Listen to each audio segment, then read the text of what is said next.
Good morning students. आज हम पढ़ रहे हैं आरोह में पाठ विदाई संभाषण। इसको रिवाइज कर रहे हैं।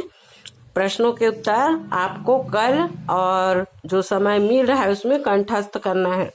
बाल मुकुंद गुप्त जी का जन्म 1865 गुड़ियानी जिला रोहतक हरियाणा में हुआ था।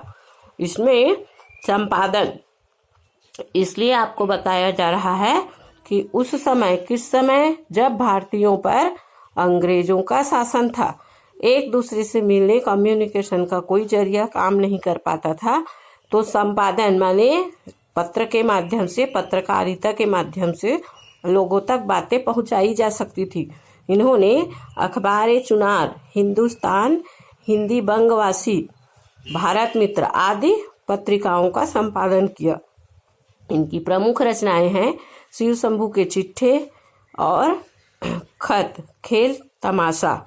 इन्होंने गुप्त जी ने आरंभिक शिक्षा उर्दू में प्राप्त की और बाद में विधिवत शिक्षा ली, जिसमें मिडिल स्कूल तक ही पढ़ पाए। तो आपके लिए यह एक संदेश है कि जिसको ज्ञान प्राप्त करना रहता है वे इस प्रकार रास्ता बनाते हैं। तो इन्होंने जो प्राइवेट अपनी पढ़ाई है स्वाध्याय के माध्यम से काफी ज्ञान अर्जित किया। साहित्यिक विशेषताएं हैं, आधुनिक हिंदी साहित्य को स्थापित करने वालों में वे अग्रणी लेखक हैं। भारतीय हिंदी युग और द्विवेदी युग जो हिंदी साहित्य का माना जाता है, इनके बीच की कड़ी के रूप में इन्हें देखा जा सकता है।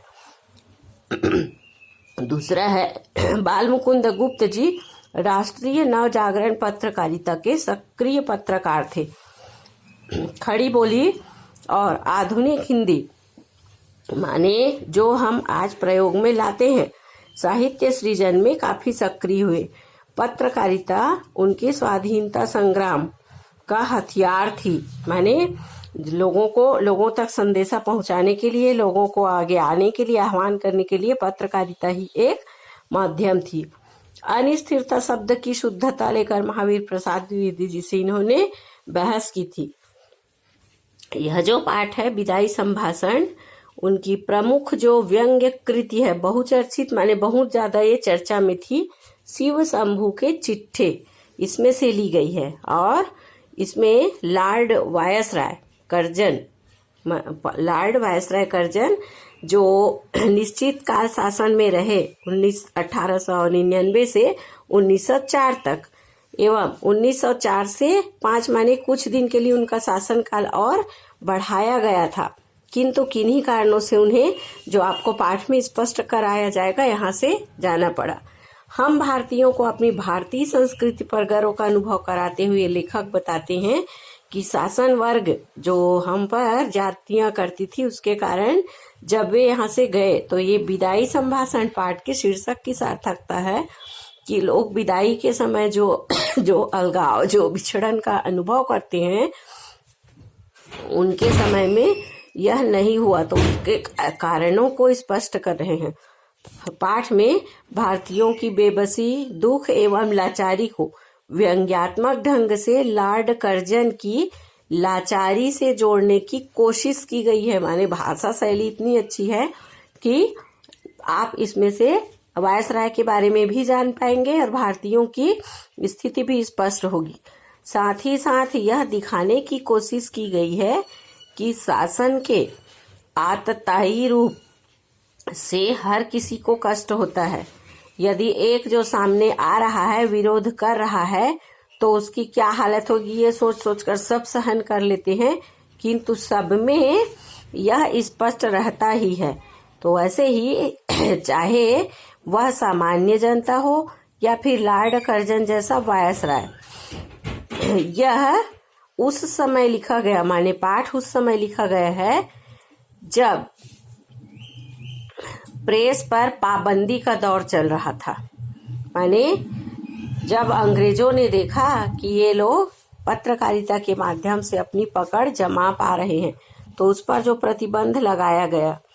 और यह पाठ विनोदप्रियता, चुलबुलापन, संजीदगी, नवीन भाषा प्रयोग एवं रवानगी के साथ साथ ही किसकी रवानगी? जो अंग्रेजी शासन था।